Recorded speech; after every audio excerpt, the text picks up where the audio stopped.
Hello, everybody, and welcome to the show. This is the Fight and Sight podcast. I'm your host, Timmy B, and this is my co-host, Brian Bam Bam Barberina. What's up, everybody? And this week, we're talking to Taylor Starling, Killa B for BKFC Knucklemania, and also talking about, is it okay to slap your coach?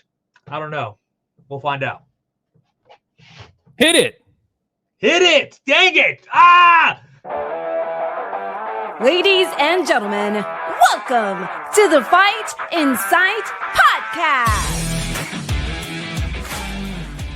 Bam Bam, what a thrilling day it is going to be. This podcast I have been waiting for a while because always Knucklemania is one of the best events of the year to watch. And I love it when we can have someone on Knucklemania, and someone who makes it a true Knucklemania is this guest. She last fought in BKFC at BKFC Sturgis, which was probably one of the best events of the year in all of combat sports. And it was headlined by this woman who put on one of the greatest fights of the year, again, across all combat sports. I'm so happy that she's here. I'm so happy that she's back at Knucklemania. And you two have a history where I think she does not like you at all, Bam Bam, but we are going to bring her in.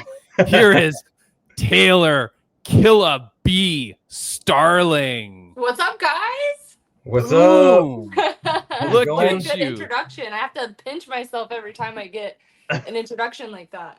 Killa He's good B. Look, you are one of the faces of BKFC. BKFC would not be around if it weren't for some of the OGs like you, and now you are finally back. This is only your second Knucklemania, is that right? Yeah, it's crazy. I can't believe I haven't been on another one. I was wondering when I was going to get put back in, and finally, the fifth one, it's going to be in Philly. It's going to be awesome, and, I feel like this is my full circle moment. Full circle moment. Well, Awesome. wait a second, because you have been a master of BKFC since it began, right? Knucklemania 1 you were on, and now Knucklemania 5 you are finally back. I will put up the poster here for those only listening on audio. The poster is here. There it is, January 25th, Knucklemania. That's a killer poster, man. Yeah, it is. It's sick. Yeah, you versus Beck Rawlings. Before we get into all the nonsense we're going to talk about, what do you got to say about this fight?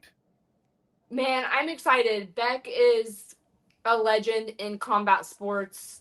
To be honest, I'm not as excited that it's her because I wanted to fight somebody at 115 and get my title shot back. I thought I deserved like an immediate rematch against Britain. But I'm going to have to work my way back to it. But they kind of give me Beck Rawlings, which is a curveball, which she's been loyal to the company. She's been in the game for a long time. I think they were just trying to give her someone who's game to fight and who's going to bring a fight to her.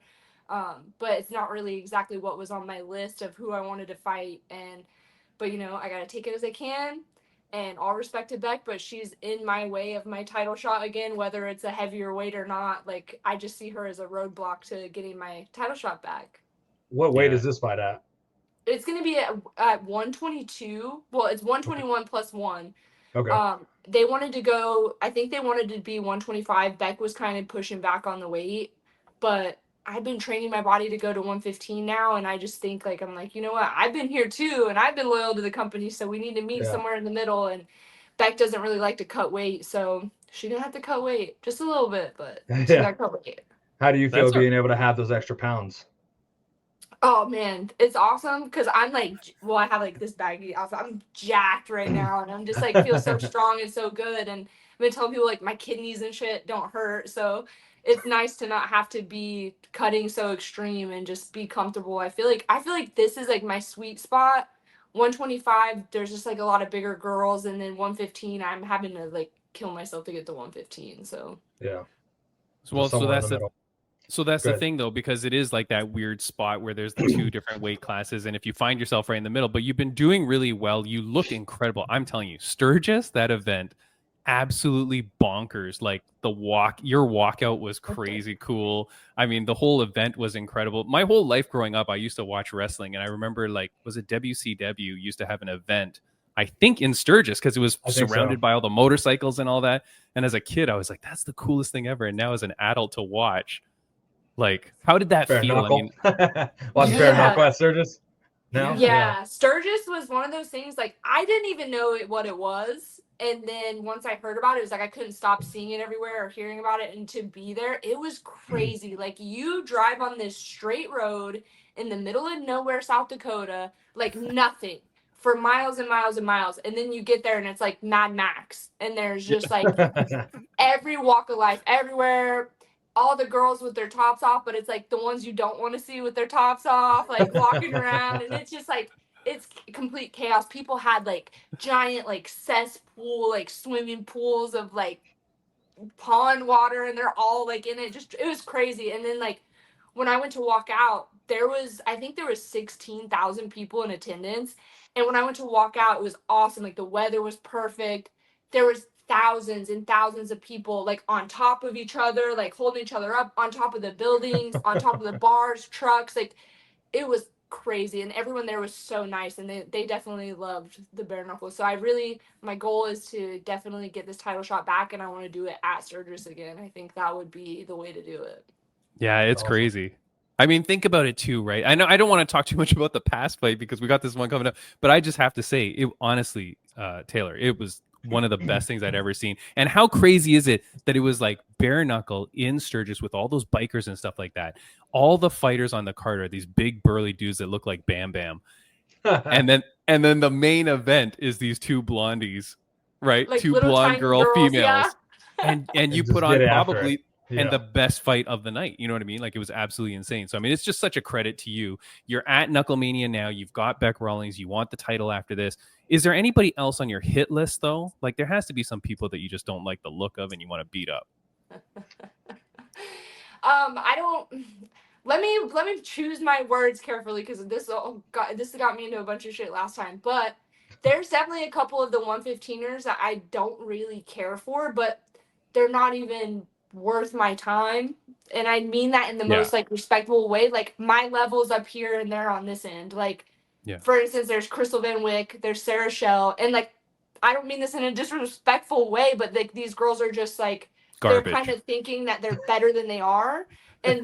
But I would like to fight one of them, but it's not even worth my time. Like I should be only like me and Britain are the only two in that division that make sense. And like Ty Emery is a great fighter, but she's only fought twice, and like I think like I just have this feeling she's gonna end up getting my title shot before I do, and I don't think that that's what should happen. I think she should at least fight me, and then one of us can fight Britain for the title. Right. But yeah, no, I think there's a lot of good female talent. I just don't think that they're on the caliber that like me and Britain and like the other females are on. Like we've all been in it a long time and got some good ring time. So I think some of them need a rude awakening. But I don't want to lower my level just to fight one of these girls and beat them up just to get a win. Like Yeah. you know? Yeah. This is the most Absolutely. respectful way to call people garbage that I've ever heard. You know, Bam Bam, like Yeah. I didn't say that. They're gonna I come know. and they're gonna have their husbands and sisters telling me what a piece of shit I am on social Yeah, media. yeah. So it's I Well, like, that's what you definitely got- think we know who the call out's going to be after this Yeah. one, though. oh yeah, Britain. Yeah. Britain Yeah. knows it's gonna be Britain. That's exactly it. We got to run it back, and like But what the a thing, cool thing. Like it was a cool event, and like we both really showed up and showed out. So it was on both ends. I don't have any disrespect for Britain, but I want to fight her again, and I want that belt. Yeah. well, the thing is with BKFC is they're talking about putting on this $25 million tournament or whatever that is. I heard it's Right. 15 million. It's winnings. 15 15 yeah. million winning, 25 like is going to be Total dispersed throughout purses. fights. Yeah. Right. Wow. Bam Bam signing the contract. He's taking that full extra 10 million. I heard. Shit, I better be. That's- I'm going there Everybody- and smack some dudes around. everybody's fighting for come on. free except for Bam Bam. Where's the $15 million female tournament? But okay, so this is we were what going to ask. Yeah. But this is what I want to say though, because here's the thing: like you're saying, like okay, I want to fight Taylor because I want to fight Britain because she's the name, right? Yeah. I feel like we need to build up this women's division a bit, you know, and this is around the world, Bam, because friend of the podcast and possibly our next week's guest, Denise Zamboanga from the Philippines, she just won the 1FC interim title shot. Okay, I've had her on the podcast before. She's a great girl. She wins, but that division over there, there's like 3 people in it, I think. Yeah. You know, and it's like, and they had a Grand Prix 4 years ago, and there were like women from all different countries, and the whole thing was so cool, and you were like rooting for all your different people. But as the years have gone by, they're all gone. And I'm like, well, who's in this division now? Similar a little bit. Again, no disrespect, but to BKFC, it's like we've got Taylor, we've got Britton. We got Christine, we got Jade. No, but Jade is 125. Yeah, but like I feel like what I mean is like within women. Yes. That's you can name 5 of us that are like the pioneer OGs, been there, stayed there, good at fighting, actually like worth. Well, also the ones that have a draw too. The ones that have a draw, like all these other ones. But as 115 is me and Britton. It's me and Britton sitting there at the top. Like there really isn't. I mean, the girls, there's some decent people, but like I said, like you put either any of them against me or Britton, and they're gonna be starched. So yeah. If you could pick any girl in any MMA organization that you could just bring over just to beat up, just for fun. You know what I mean? Like, because they're like, okay, Taylor, you need to wait for that title. Yeah, like a super fight. Let's say a super fight. Yeah, we just need you to beat someone up before the title shot. Who would you like to beat up? I can't even think. All the girls in the UFC scare the shit out of me. I'm trying to think like 115ers. I don't even know. Oh, Thug Rose. Nick says Thug Rose. Thug Rose. Oh, Thug Rose over. She's got the boxing though. Yeah. Her boxing, like her last fight, her boxing was solid. Still, I like that. Taylor B versus Thug Rose. Next fight. I don't want that. I don't want that. Oh my god. I'd rather bring over someone like.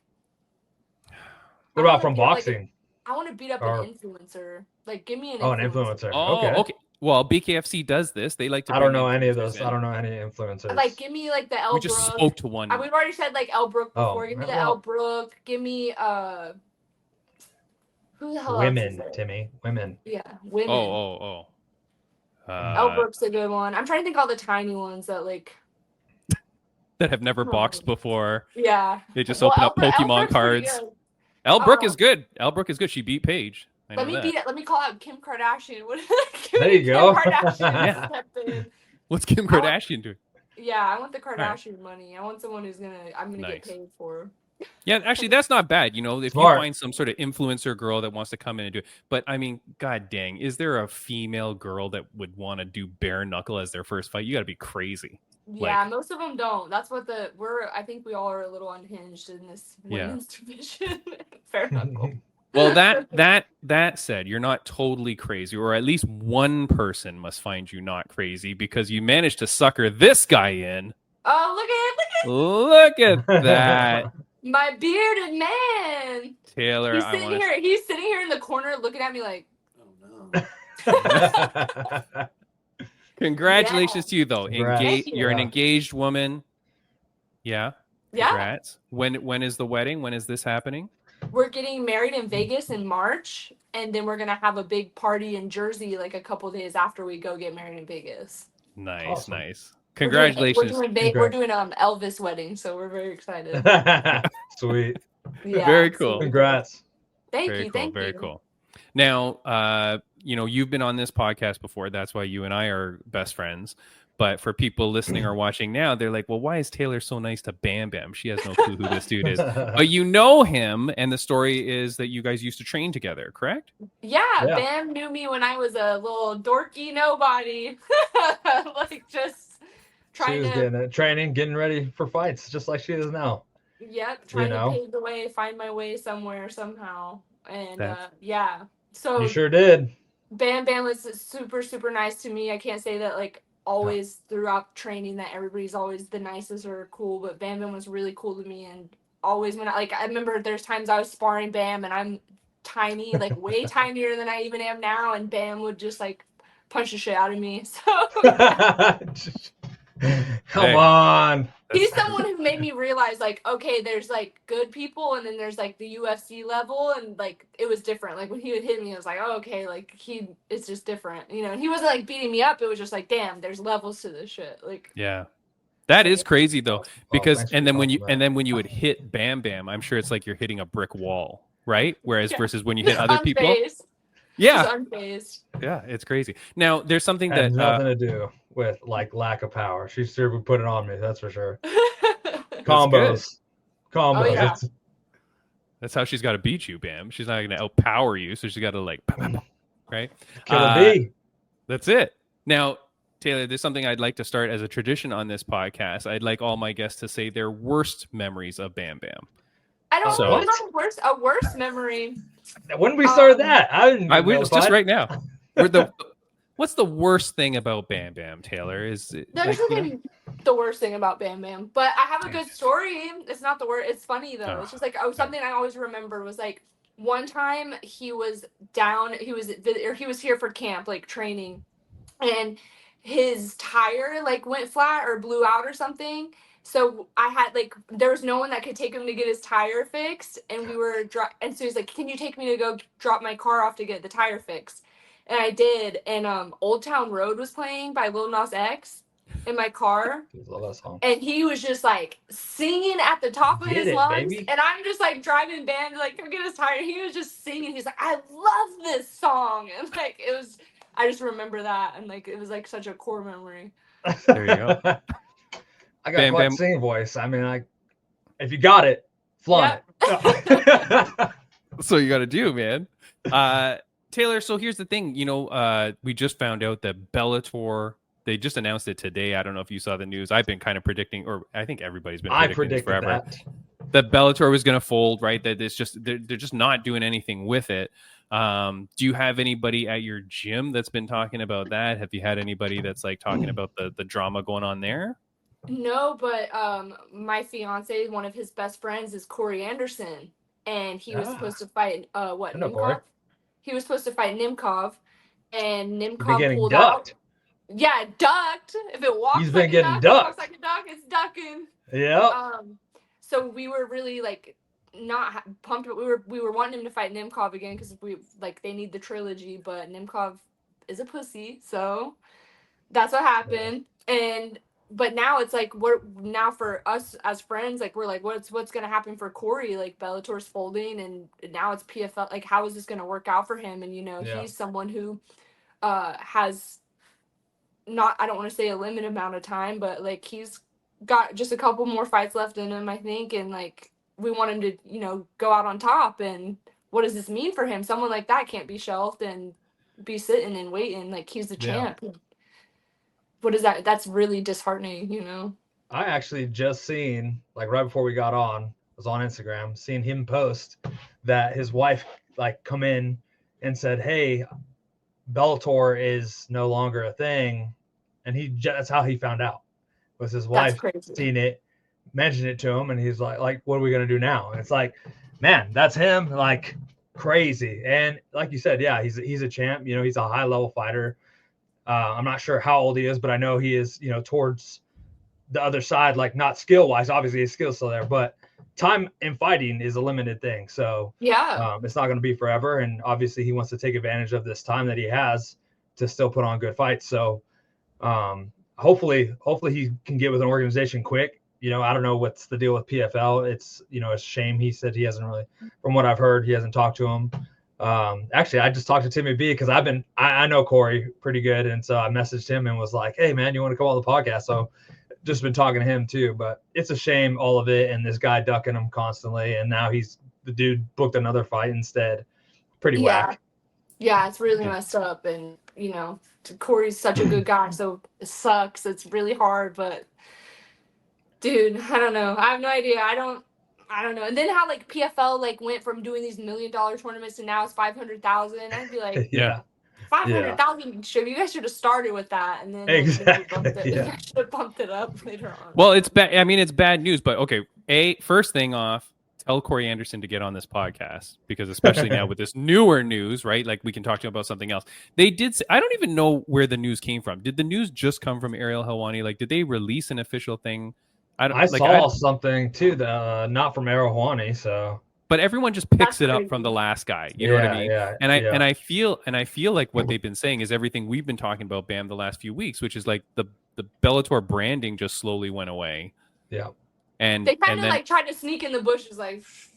Yeah, like yeah. Homer Simpson style. Yeah. Like, it's still gonna be here. Woo. Yeah, no one's gonna notice.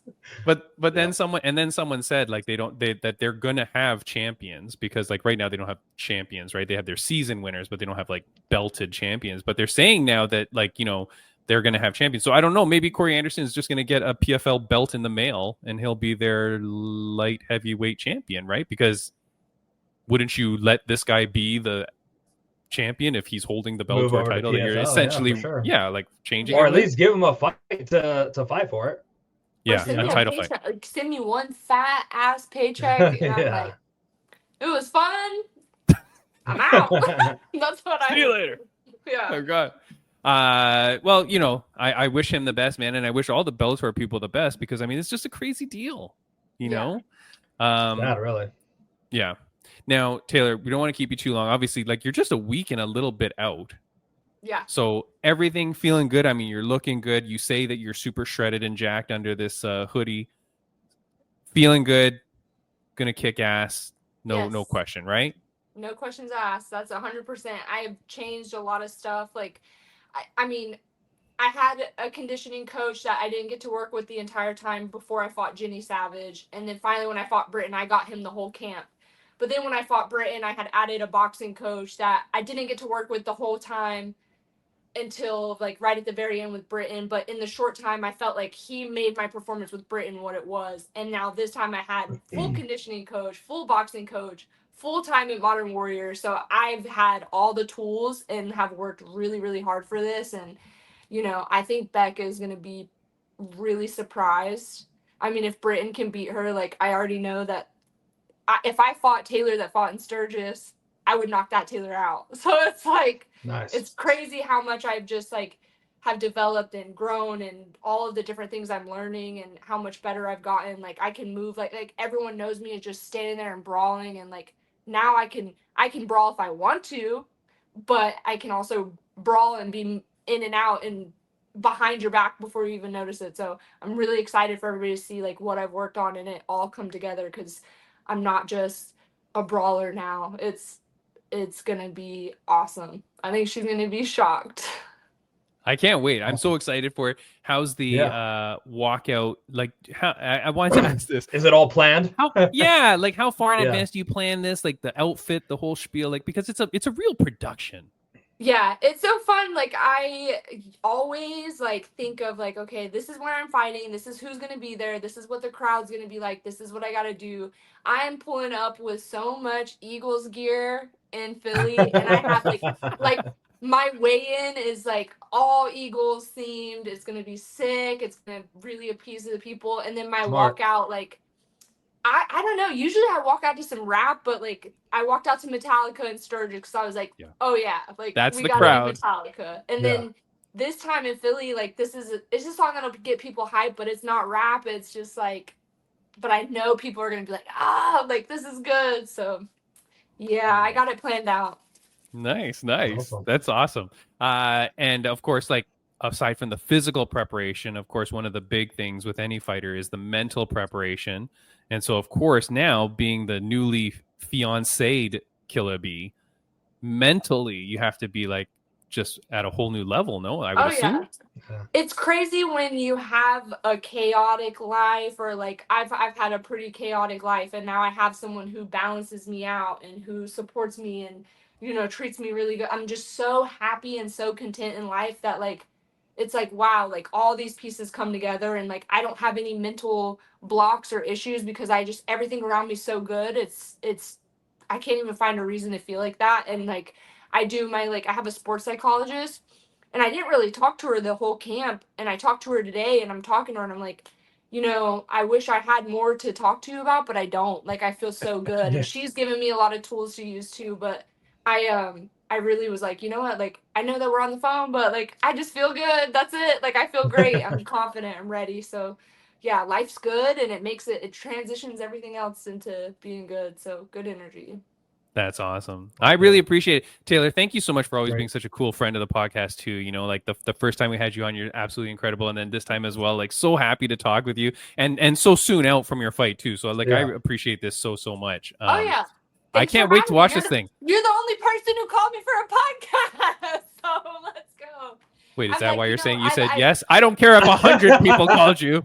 You go, no. Fight Insight is the one to yeah, do. you were Yeah. the first one and the only one. Now, like There we now, go. this is when everyone's gonna come out of the woodworks and want me on their podcast, like right at the week before. But I was more than happy to talk to you, and you guys are so supportive, so it means a lot. Thank you so Looking much. forward to the fight. I have two more. I have two more quick questions to ask you though. One, do you feel like BKFC doesn't get a lot of publicity and stuff? Like I don't know, like because you're the huge face of it. I would think that there'd be places all over the place trying to get a hold of you because they'd want to promote the event. Interviews, everything. Yeah. Yeah, just You know, they actually, I will say this, like they do have some PR people that try to like really push for me to like hook you do up. stuff and do little gigs. Like they're trying to get me like on some news and radio stuff. Yeah. So they try, but I feel like I feel like back in the day when I first fought Knuckleman, it was like everybody was calling me, everyone on a podcast, everyone on that.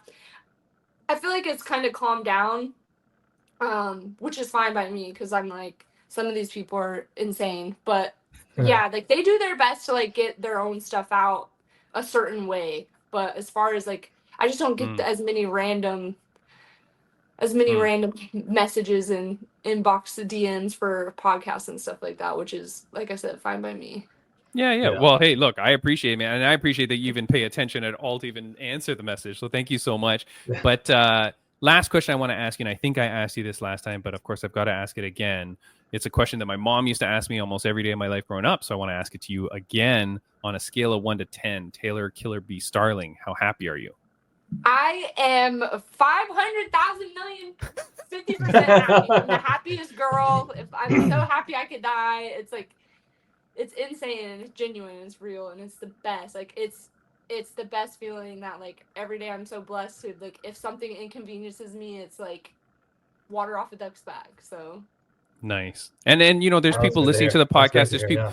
Yeah, there's people listening to the podcast. There's people that watch you or that really look up to you. If they are not 500 million billion%, what is something that you would say to them to inspire them to be happier in life? Without trying to be like so like I feel like the best thing you can do is look around you, evaluate the people that you're around, what you're putting yourself in front of, the kind of stuff that you're taking in, listening to, what are you eating, what are you drinking, who is in your circle. I feel like the reason I am so happy is I'm a reflection of the people around me, and you got to put yourself in good situations around good people who want the best for you, and if they don't want the best for you, fuck them, kick them to the curb. Yeah. But yeah, good people, gotta surround yourself with good people who genuinely care about you, and if you're not in a circle of good people, then it ain't it, man. Yeah, that is very, very true. And one quick thing I want to ask you, a few people wrote in questions, so I feel bad if I don't get to a couple of them. Yeah, really quick, fine. You okay? Yeah. Okay. Really, really quick. I'm sorry. I've remembered now because I don't do this for everybody. I don't always ask for fan questions, but when it came to you, I'm like, well, I know people always want to ask Taylor stuff. So just really quick on the answers here. If you could talk to your younger self at the start of your career, what advice would you give? The same thing I tell everybody now: don't give up. It's crazy because I always believed in myself more than like at the times than other people did, and I saw something bigger for myself. I was just telling myself, don't give up, just keep doing what you're doing, it's all gonna pay off. And that's always my biggest thing. When people ask me for advice, I always say never give up. Like shit might get rough or life might throw curveballs at you, but if you keep pushing, the universe loves a stubborn ass bitch, so you gotta keep going. I swear to God, every question you ask Taylor, she comes out with like a TED Talk answer. This is what happened last time too. It's like I never know when to end the podcast. Hey, that was fire though. That's what I'm saying. Okay, last one I'll ask you. What's the one thing you hope fans take away from your journey as a boxer? Ooh, gosh, that makes me want to cry. I'm such a woman. If my fans could take anything from me, I always say, if I can do it, you can do it. I always want people to know, like I said, never give up.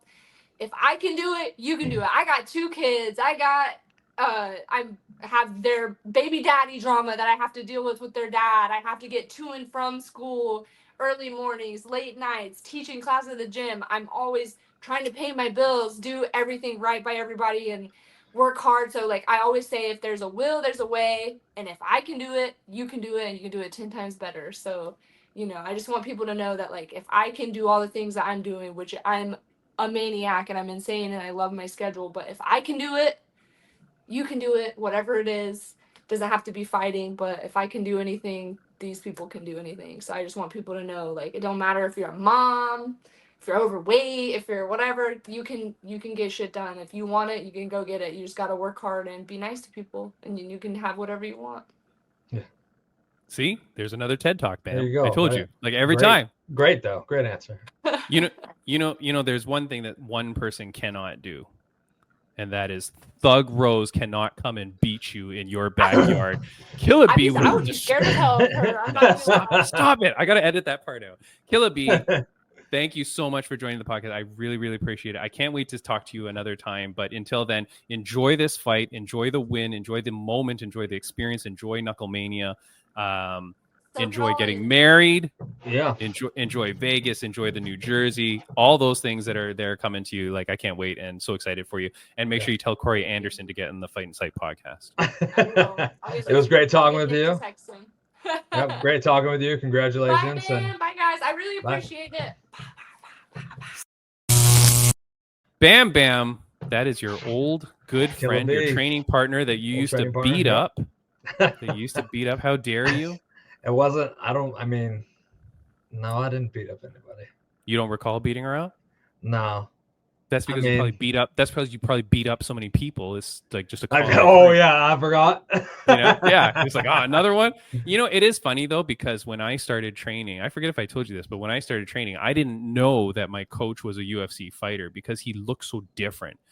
Yeah. People tell me that all the time. Like, he had a beard and like whatever, but he, like, even facially he looked different. So I didn't realize it was who he was. And I think probably before I knew that, but especially after I realized he was a UFC fighter, you really knows the difference. And the one thing was, like, you know, you could be sparring with another guy and, you know, you take a few shots, or you give a few shots, you land a few things, but against him, it was like I was hitting a brick wall. Like, I'm like, what the hell's wrong with it? Like, why is he so strong? And like, it was crazy, dude. It's a total different. It's like a different animal when you're a high level athlete, my friend. Yeah, I guess. I don't feel any different, I guess. I feel like, I don't know. I feel like I learn something from everybody, no matter what level they are. If they're their first day in the class, you know, I feel like I can learn something from anybody. So Sure, but that's because you're a nice guy, and you know, if I ask your former sparring people, they'd probably say something like that. different. Say I beat him up. Yeah, what a jerk. Friends of the podcast update, Bam. I do want to say thank you to Rageworks Podcast Network. Of course, you can listen to our podcast there on audio, but you can check out many great audio podcasts. Go to rageworksnetwork.com. Make sure that you check out Fight League Atlantic, FLA 18, February 1st in the Moncton Coliseum. Go to fightleagueatlantic.com to get your tickets.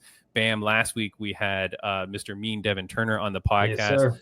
I know he's been so excited, man, and that dude is working hard. And then I've been looking at the card top to bottom, and the fights look absolutely insane. There's a few fighters coming in from Mexico. There's a few fighters coming in from West Coast Canada. So it's going to be a very international card. I'm very excited about like all the different fights.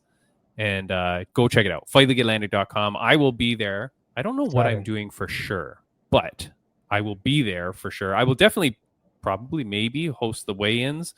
Maybe, hopefully, possibly commentate. We'll see what's happening, but I'm going to be there for sure. Moncton Coliseum, don't miss it. And then, like I said, while we were talking to Killa B, Denise Zamboanga captures the interim atomweight championship. I haven't had her in the podcast in like 4 years. She was like she was my first 1FC athlete on the podcast. Okay, nice. First Be good ever. to get her back on, right? Yeah, well, we've been talking. We were supposed to have her on before, because remember we were trying to book it. We were scheduling it up. Right after she wins, I think it must have been like within 6 hours of her winning the title. She messaged me and says, "Let's get on the podcast." So that's awesome. I just gotta book it and figure it out. First ever female Filipino champion, I think that's what it is. And she's the interim champion. She's gonna fight Stamp Fairtex in her unification belt because Stamp was injured. Okay. So. I mean, that's a huge fight, man. You know Stamp Fairtex? Do you know who that is? Sounds really familiar. I'm sure I've seen insane, it. Yeah. Dude. Like one of the greatest female fighters on the planet, any division, any weight class. She's like a Muay Thai superstar, but then she becomes like a MMA fighter, and she's fantastic. Her and Denise actually former training partners. Wow. And former and friends, but they now are going to fight, and Well, at least it's for the belt, right? yeah, for the belt. And unlike Yeah. stupid Aljamain and Marab, like they're saying, no, we're the top two, we're going to fight each other, so let's do it. So that's going to be crazy. Me and my buddy always said, like, if it's for the belt, we're fighting. It don't matter. Yeah, man. Like you got to do what you. No matter what happens, if it's for the belt, we're fighting. Yeah, and we're trying to kill each other. yeah. The other thing I'll say is like what's coming up next on the podcast, like for guests. So Denise Zamboanga, hopefully she will come on. Corey Anderson, get the goddamn on this podcast because with this Let's news, go, man, Corey. Come on. Yeah, because with this news, keeping us on hold here. Yeah, with this news now, with Bellator being 100% gone, and you want to know what really pisses me off, man, is that last week. This is why sometimes I don't like maybe having two guests on the show because I don't get to like the news stuff as much. Yeah. You know, I try to like throw it in with the interview to kind of like be able to at least talk about some things like we did with Killa B there, or with me and Devin Turner. We talked about the Instagram growth, right? Yeah. I swear to God, dude, I forget if I said on last week's podcast, but I was all lined up with all my Bellator is gone stuff because their branding was gone off the February card. I think we did talk about the fact that there's the February card, but nothing else. Like a manager was speaking to me. I forget. I talked to so many people, but a manager had told me like, dude, there's no Bellator cards. Like my fighters that are represented by Bellator or that are assigned to Bellator, they have no fights and there's no cards. There's nothing. Yeah. So like you can see the writing on the wall. You know, not only Corey Anderson, all these fighters in Bellator who, dude, you know, he obviously had no idea. Like it was just all of a sudden going to be gone. You know, that's what happens. Yeah, but normally you hear like, okay, hey, we're going to be transitioning you over to PFL, whatever, so on and so forth. Now you got to think, what happens to those fighters? Yes, to the sex of their choosing. But I think they already kind of knew, right? Like, remember when Bellator got bought by PFL. There was already all the drama with all the fighters not knowing what's going on. That's why you had a bunch of fighters that jumped ship once they were allowed to, or once they got released, once they asked to be released. The rest of them kind of knew, like, okay, I'm in Bellator, but it's owned by PFL. I can do whatever. Like, you kind of knew. So I don't think anything changes. That's what I think is a little bit confusing for people. Now that Bellator is gone, it's just the brand name is gone. Those contracts all are still under PFL. Like you're not. Well, I understand that. Like you're not free to go. But do they end up just letting them go? Do they just hold on to? Do they hold on to them, not fight them? That's what they're. What do you mean? That's what they're doing to all these guys. That's what they're doing. Yeah, I know. But if they continue now that Bellator doesn't have any fight cards, I don't. Yeah, I don't think this means anything. I think this just means, hey, we're just letting everybody know for sure there is no Bellator anymore. Like. I don't think this does anything to continue on with like regular fight cards on top of their tournament stuff, not just their tournament stuff. No, but that's what they're saying. They're going. Yeah. But the news is that's what they're going to do. They're going to do this. What is it called? Road to Dubai. Yeah. And then instead of Champion Series, which was the Bellator thing, it was Bellator Champion Series, but now it's PFL Champion Series : Road to Dubai, which the Road to Dubai leads where? Like why do we care about Road to Dubai? What does that even mean? I don't understand it, but I don't know. You want to talk more crap about Bellator? There's this that I thought was really weird. Like this was really weird, man. Oh, okay. Well, there's one other thing, but quickly hold on. Here's my picture of boom, FLA 18. Nice. Make sure you go get it. I want to make sure I get that up there. All right. This here was. This is the owner of PFL, right? Yeah. Now this I sent to you this, and for people only on audio, I'm putting up a picture of Don Davis, who's the founder and chairman of PFL. This was on his LinkedIn. Okay. So bam, this is how much I try to get good guests. Okay. Like I friend people on LinkedIn to try and get them to come over to the podcast because, maybe the thing. But anyways, this is the weirdest post ever, Bam, because when you think about how PFL is not doing well, we covered their social media gains last week, and like we all know, right? Yeah. Here's what Don Davis says, and I feel like this, to me, there's no accountability, no self-reflection of like, what did we do wrong? Because he says, building my company has many issues and setbacks. 5 hard things that happened to PFL in 2024. Number 1, several potential new investors wasted huge amounts of our precious time, but we found the right ones.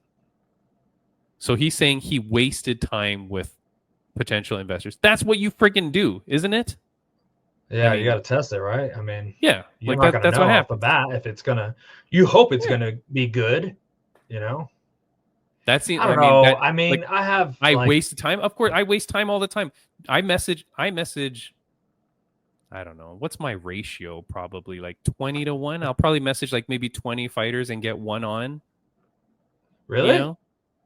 I think so. That's why I'm hoping you help me out with that. I don't know. I Like, messaged one and he's kind of not yet. We're not there yet, but we're almost, I think. But I could no, get yeah. some more, but it's kind of like, well, where are we at? What do we want to talk about, at the time? Yeah. So, Well, it's always about people that, but I'm about 20-1. But I mean, I'm just saying, like, but if you're an investor if you're a business and you're talking to investors, of course you're going to spend a lot of time schmoozing and trying to figure it out before they jump on board. So how is that a reason for your problems? Number 2, big new advertiser agreed to deal and was in final contract, but new management stopped the deal. Yeah, that sucks. Okay, normal. I don't back up, maybe. I don't know. Like, it's but hard. Is that like? I mean, I know. Being an entrepreneur myself. I mean, you're gonna have setbacks. There's gonna be setbacks. You just kind of gotta roll with the punches, and do the best you can, and kind of be upfront with people, really. And that's what I think has been, the biggest issue really is just being upfront with, I just don't get, And I mean, we don't have to go through each one, but okay. Number 3, some Bellator star fighters complained on social media about not fighting, but PFL makes best overall decisions considering all our fighters. That's a 100% lie. We are growing so fast with our international leagues that costs in some regions are too high. And then major new initiative and expansion is delayed a year by one of our partners through no fault of PFL. Like all entrepreneurial companies, we face issues, blah, blah, blah. Your top 5 things don't at all point to anything I've done wrong or anything that I can learn from. Like, if I'm an investor in PFL, I'm looking at that post and going, so wait a second, we're freaking bombing here. Like, we're having troubles. We're not recouping money. We're not doing well. Francis Ngannou sold 10,000 pay-per-views. And your top 5 mistakes, none of them are because of you. None of them. Yeah. You're saying I could do better. Here's what because essentially you've just blamed 5 other people or 5 other things. That's very weird to me, man. Yeah. I don't know. You gotta take accountability for, some of it at least. Got to take accountability, and you have to. And how are you learning from those 5 things? That's the thing. Like, if you're just saying, oh, that guy wasted my time, this guy bailed out, this guy, blah, blah, blah, shouldn't you be saying, I should have had backups for this, I should have been planning well, I should have managed my time better? You can still say those things, but how are you going to improve? Life lesson from Timmy B. You know what I mean? Like, figure shit out and right? Figure it out, man. That's kind of a slap in the face to the investors, but a real slap in the face, Bam Bam, is what happened just this past week at UFC, the first event in a month. Victoria Dudakova slapped her coach in the face at the end of the fight. Did you see that? I saw clips. Actually, I happened to just I did watch most of the card. I missed the early on fights. Had something going on, so I actually missed it, but seen the clips of it. So I didn't know. Did that fight go to a decision? No. She got finished. No, she gets finished in the second round gets finished in the second round by former guest of the podcast, Fatima Klein, So I'm so happy for her because we had her on before she made her UFC debut, which ended up being on short notice, a weight class up. Yeah. She lost, but she did very well. But this is the thing, Bam. This is why I always say to fighters, don't take freaking Contender Series. Because if you lose on Contender Series, I'm so worried you will never make it to the big show. But if you take a short notice fight and you lose, well, yeah, you already got a contract for. You've already got a contract, and fights. and so unless you did really badly, they'll probably give you that next fight. And so that's, to me, way better, man.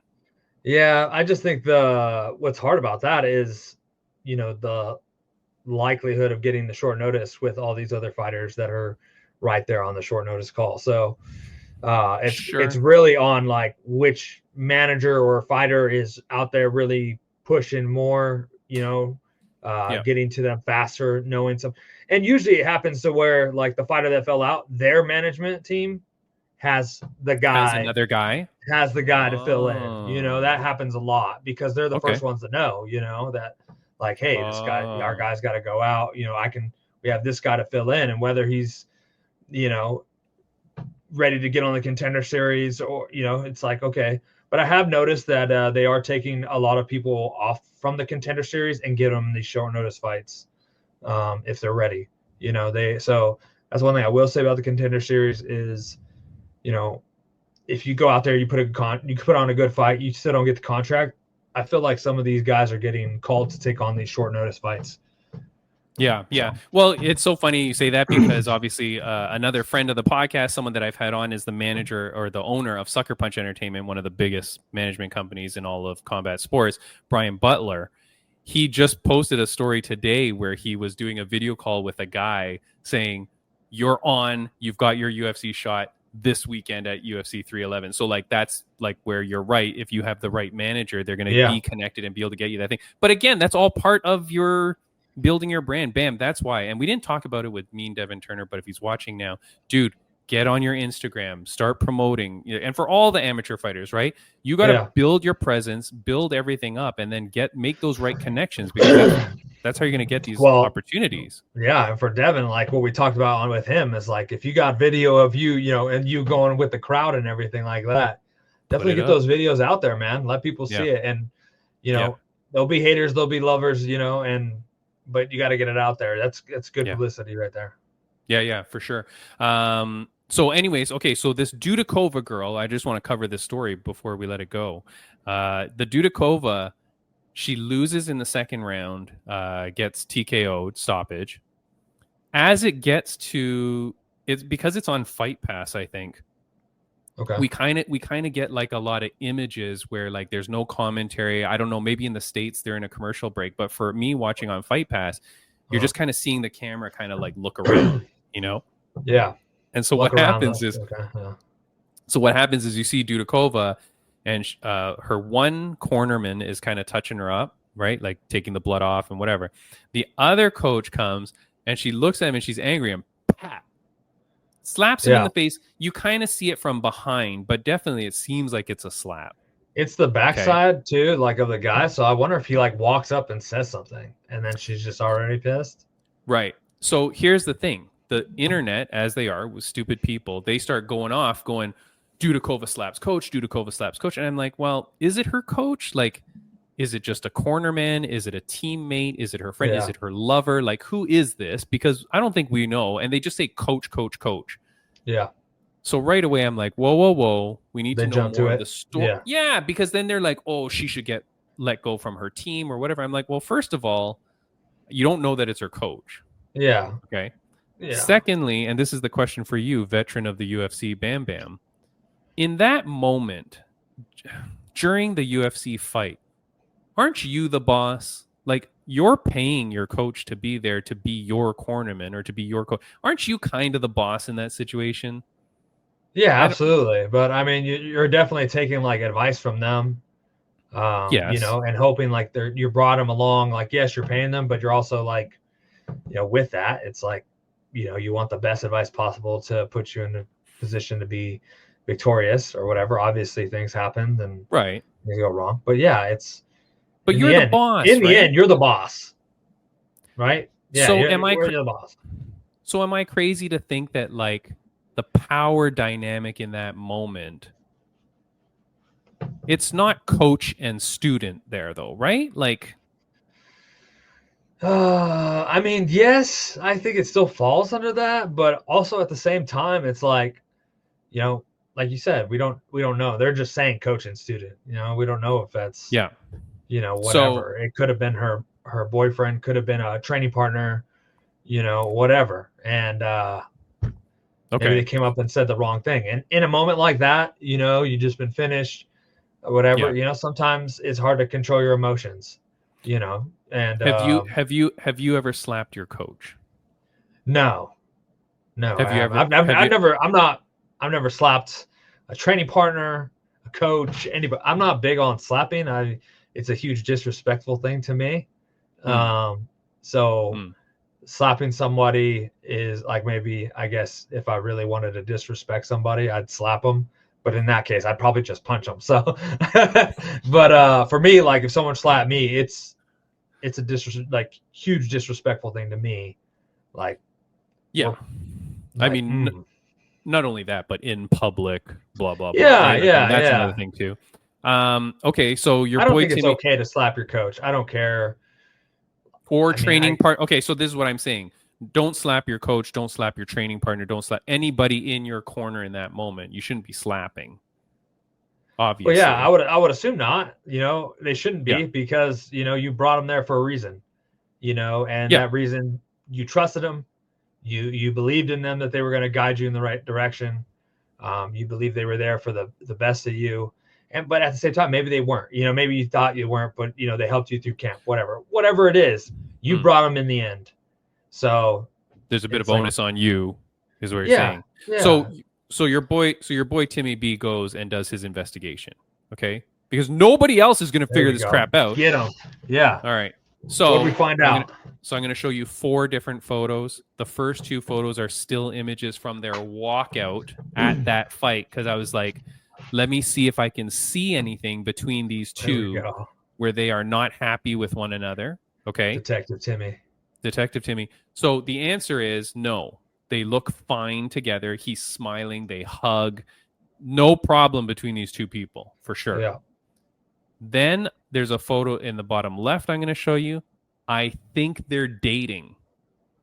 I feel like maybe they're boyfriend, girlfriend. Okay. Then I'm going to show you a photo on the bottom right, which is from a fight 4 years ago. He's her coach there too. I went and watched that fight, some Russian underground league.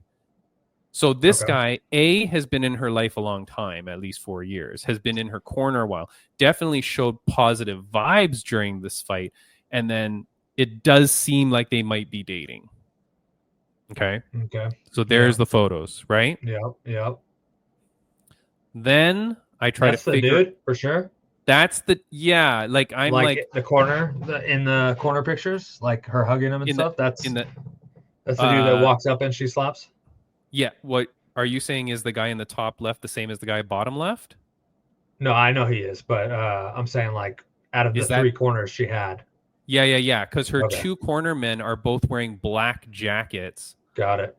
And it's the guy, and the only guy wearing the white shirt is him. And I'm just literally watching it again on Fight Pass now. Yeah, that's him, man. And she's like, because you don't see his front, but you definitely know that's him. And yeah, he gets slapped. It's tough. Her other 2 corners. You don't know their relationship. Obviously, they look close. They look like they've been together for a while. They look maybe they have some physical connection. Yeah. So yeah, you don't know what the feeling was in that moment. Maybe obviously she was upset over the loss. Yeah. We can't see. We don't know if he came up and said the wrong thing. Emotions are high.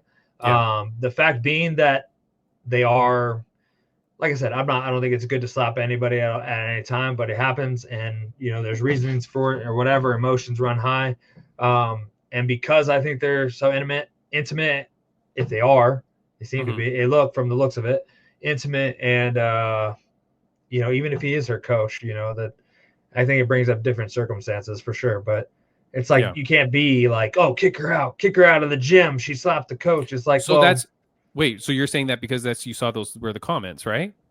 Yeah, those are the Is that what comments. you're Yeah. Yeah. So But it's yeah, like- because those are the comments you see. They're like, oh, this chick needs to be kicked out of that gym. No way does that chick blah blah. And I'm like, you don't know the relationship here. Also, Yeah. she is Russian, and I don't know culturally. Dude You know looks what I mean? Russian too. Yeah. So They're a tougher thing. So I did find out. I think this is him. This is his Instagram profile here. This is Sambo. like him. No, it is. No. It is. Sambo_34. I think that's who he is. But here it says senior coach of the Russian national MMA champion M1 selection Europe, the winner of M1 fighter season. This guy has been around, man. Yeah. You know, I couldn't figure out how to translate his name because it's there written in Russian, and I couldn't figure out how Who to. knows? Maybe he said, you know what? Just slap me. You know, it was my fault. Slap me. And she's just like, boom. Yeah. You don't. Yeah, you don't exactly. know. That's what I mean. You That's don't what I know, mean. So you don't know, and you don't know the relationship, and you don't know whatever. But I was just like, again, stupid social media and people that have no freaking time to like But the research thing is, anything. They just he immediately were didn't bashing react. this chick. Yeah, he didn't react. No, he's been slapped by bears, dude. That guy. They didn't even Like- face him. Yeah. He was like, "What? The dang fly? What the heck?" Yeah. But anyways, like that's Yeah. an Gets back to interesting. the social media picking up and running things, just because Yeah.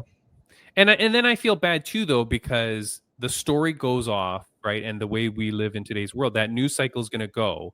And the next time you see her, you're going to go, oh, that's that that's chick the girl. coach. What a bitch, blah, blah, blah. Right. But Yeah. you don't know, like you got to let people Yeah. figure out their shit, in the Yeah. story. So I feel like whatever. Sure. Yeah. Okay. Can I just say one funny thing that's happening as we're recording this? Yes. Please. Kelsey DeSantis, one of my favorite people in the world. She's the girl that fought Clarissa Shields at PFL and spilled the beans on all the drama at PFL. She just messages me with another person in the chat. Like she's created a group chat, and it says, "I'm happy to connect you both. This is my friend. She is connected with Corey Anderson and mentioned it would be good to have him on and cover the news about Bellator being disbanded, seeing as Fight Insight podcast is the only one who covers how the majority of fighters outside of the favorites are treated." Boom. I like that. Here we go. Get it. I give that credit to you, Timmy. I don't get no credit for that, but First of all, I love man. First of all, I love Kelsey DeSantis because she is so real, man. She's a I'm gonna get this wrong. She's a veteran, a Marine veteran, super high level in the Army, in the Marine Corps, in the Marine, super high level in there, and she's a fighter and she's a badass and she's just so cool as shit.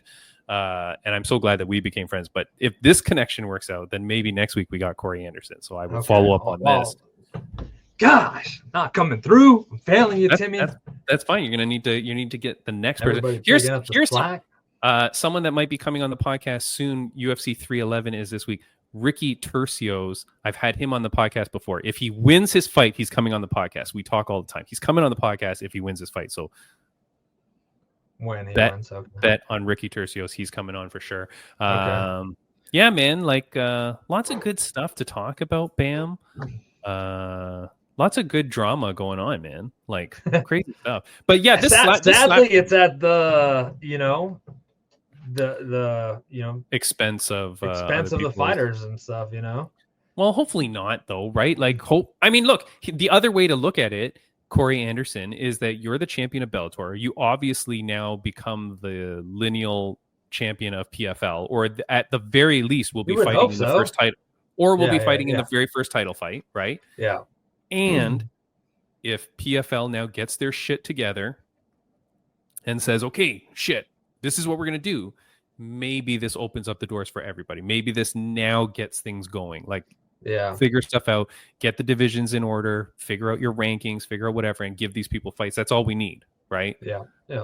I was also talking to a former guest of the podcast, Ashley Whiplash Steiner. She's a girl that made her Bellator debut just last year. But then after that, you're just sitting there going, okay, well, now what? Like, there's no other card. Yeah. So hopefully that kickstarts things for her, right? Hopefully it kicks. So yes, it's kind of negative, but lights at the end of all these tunnels, man. Like, Yeah. you know, I actually fought with a girl just now on Instagram because she was saying she was saying, okay, this is last thing, Bam. Are you okay on time? You're okay? Yeah. This is last thing. She said that she was like, okay, essentially this girl was saying, oh, Bellator's gone, good. None of these organizations can compete with UFC. You got to stop. This is nonsense, blah, blah, blah. So I said, no, what we need are more. I said, no, you need more promotions to help grow the sport and give fighters a place to earn a living. What we need is fans and businesses to support these organizations from the ground up. Get out there and support. The problem is that the heads of these companies aren't making the right decisions. That's the bottom line. You know, seasons with no elbows isn't what the doctor ordered. Champions Series events with no titles on the line aren't what we deserve. Divisions with no rankings and no promotion of their fighters isn't what we need. Like, it's so stupid that there's people online that are going to go like, yeah, we just got to get rid of these stupid things and only have UFC. Yeah. Well, you idiot. If you only have UFC, like, who can compete? Still, I mean, even for the people in UFC who, you know, obviously I'm a big UFC fan, you know, great organization, the best organization, honestly. Sure. But having other organizations and other options out there, not, you know, help the fighters make more money, you know, and really, like, when it comes time to negotiate and stuff like that too for a new contract, it's like, if you have another option, we're like, well, hey, you know, these guys are coming up, you know, they're getting closer, whatever, you know, it gives you more of an option to, like, okay, well, let me feel out this a little bit. What can I get over here? Right. You know, and obviously it's tough for, like, if you're already in the UFC, you know, it's great. But when you're out in the UFC, it's like, you know, where do you go for these guys coming up who aren't getting signed by the UFC, are still great fighters and doing great things? Like, they need organizations to go show themselves, and it doesn't take them away from the UFC. You know, it gives them somewhere to build up until these organizations get to where they can really compete and be at the level of the UFC. I mean, we need these, like, secondary high promotions, and then, you know, obviously then there's the local scenes and, you know, the smaller promotions that are doing their best too. And they have their own, you know, reasoning for them being existent and stuff like that too. So, and you're totally right. It's like, it's so crazy. It's like, the UFC can only be so big, you dummy. Like, they can, they're already at their maximum capacity for fighters. I mean, we've seen roster cuts.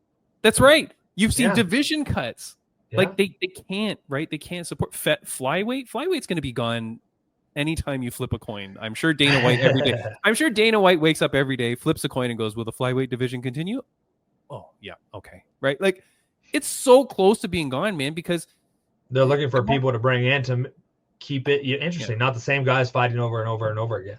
Yeah. So. And then you see what happens when you bring in, like, other champions. They just get whooped, right? So, like, you know, but there's levels to it. You need to grow. And then, that's what the person said too. They said, you just need UFC, and UFC just needs to pay them more. UFC's not going to pay more if there's no competition. And if I say to this fighter, hey, I'm going to give you 20,000, and they go, well, no, I'm going to take 20, you know, to get 25 over here. That's how money works. If UFC knows that they're the only show in town, they're just going to go, I'll give you 5,000, or you can go nowhere. Like, that's how that's going to work. They're not going to give you more money. But even still, like, them saying, like, okay, so they pay the UFC fighters more.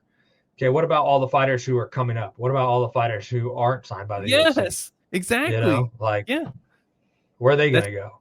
Yeah.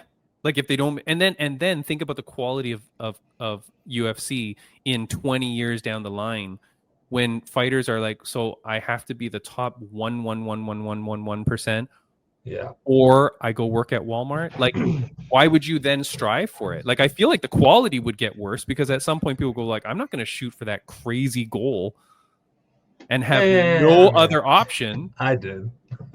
Really? But if you had no other option, like, I don't know, man. That's like, I'd be like, hey, maybe you should try football or something. Like, something with maybe more options. Yeah. I don't know. I do play the lotto every week, so I don't know. Maybe I am like, I guess. I play when it hits like high million billions, then I'll get a ticket. Yeah. Well, yeah. All right, Bam. That is it for this podcast, man. Thank you so much, dude. And yeah, that was great, man. Taylor, Killer B. Starling, man. Go watch BKFC Knucklemania 5. Yeah, that's incredible, man. Great guest. Excited to have her on. Yeah, excited for her fight. Yeah. Going to be another great performance, I'm sure of it. And right. hopefully after this, she gets that title fight again. That's right, man. It's gonna be crazy. All right, so this is it. If you're listening on audio, that's the end of the show. If you're listening on, or if you're watching on video, I'm gonna put up a couple of clips of some of our more favorite interviews. Maybe I'll do the Ashley Whiplash Steiner one, and maybe my last Killer B one. In case you love Killer B so much and you want to see more of her, I'll give you a second interview with her. Boom, perfect, buddy. Have a good one, my friend. I'll see you next week. See ya. Bye.